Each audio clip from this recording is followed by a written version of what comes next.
Essa agitação que estamos vivendo, Sim. né, na humanidade em geral, e especialmente falar do Brasil, falar da questão de 2022, um ano político e polarizado, muitos Sim. questionamentos, muitas famílias divididas, amigos e tal. E agora, recentemente, com um episódio de destaque negativo, né, onde tivemos aquela cena toda lá domingo, que dispensa comentário daquilo tudo.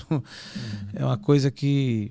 Mas onde é que a gente poderia, com a contribuição que a filosofia podia dar para esse comportamento, para essa vida que hoje estamos vivendo e com essas reações?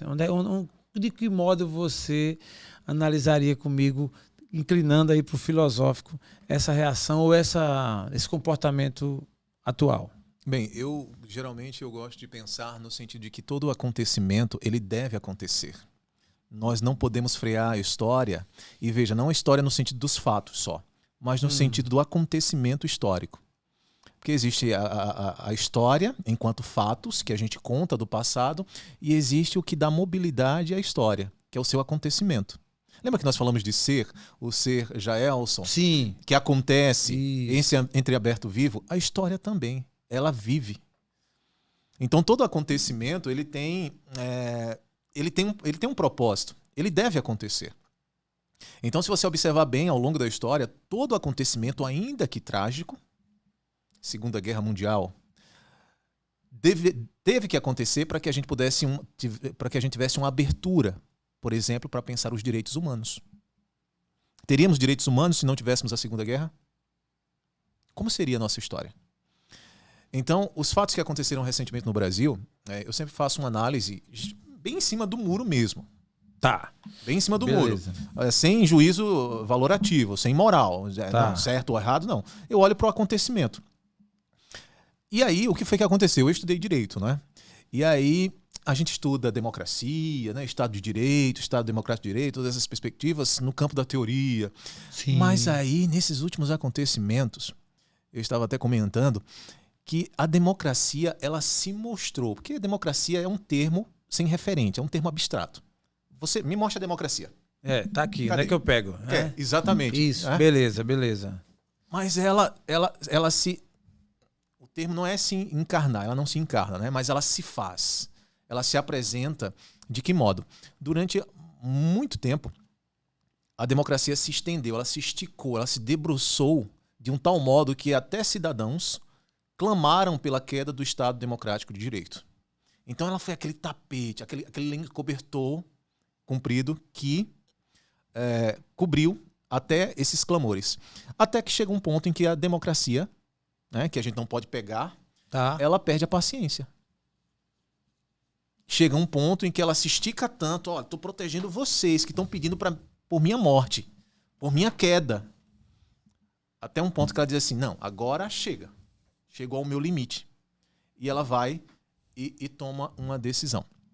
Então, olhando de fora, em cima do muro, sem nenhum juízo de valor, e pensando essa abstração da democracia, eu percebo que o acontecer histórico nos revela muito mais do que a gente apenas discutir. Então, toda discussão polarizada faz com que a gente vede os olhos, gera uma escama polarizadora.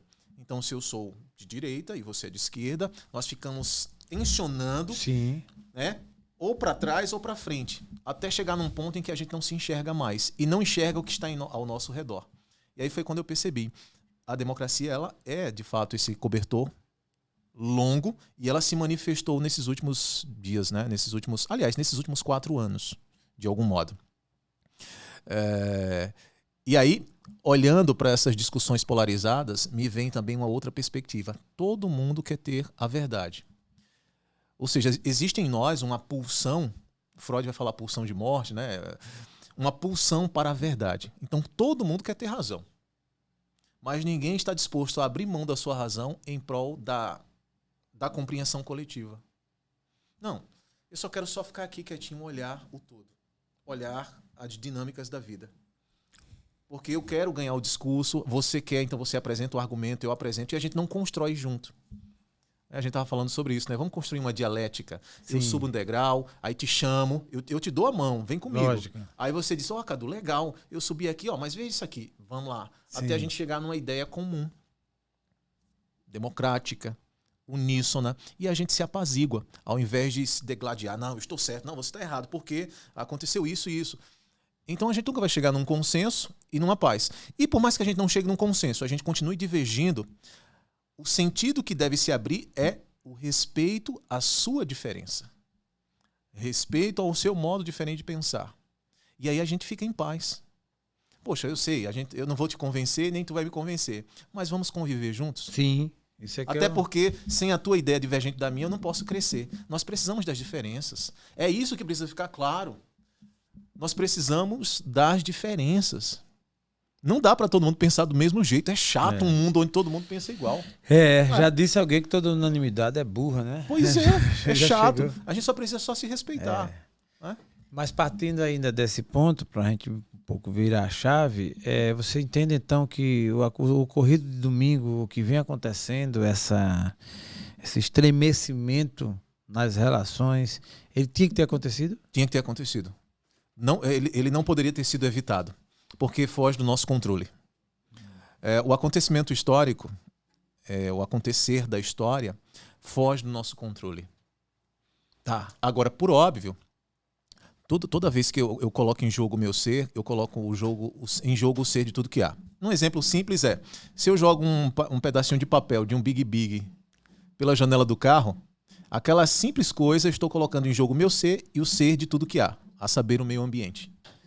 Então, a história, as coisas não acontecem, não se irrompem assim do dia para a noite, sabe, Gelson? É uma pequena decisão aqui, uma pequena decisão ali, mas que muitas coisas dessas fogem do nosso controle porque a história ela precisa acontecer. Ela precisa se fazer. E existem muitas coisas que são inevitáveis. Elas precisam acontecer. E aí é justamente onde eu olho para o acontecer da história e não só para os fatos históricos.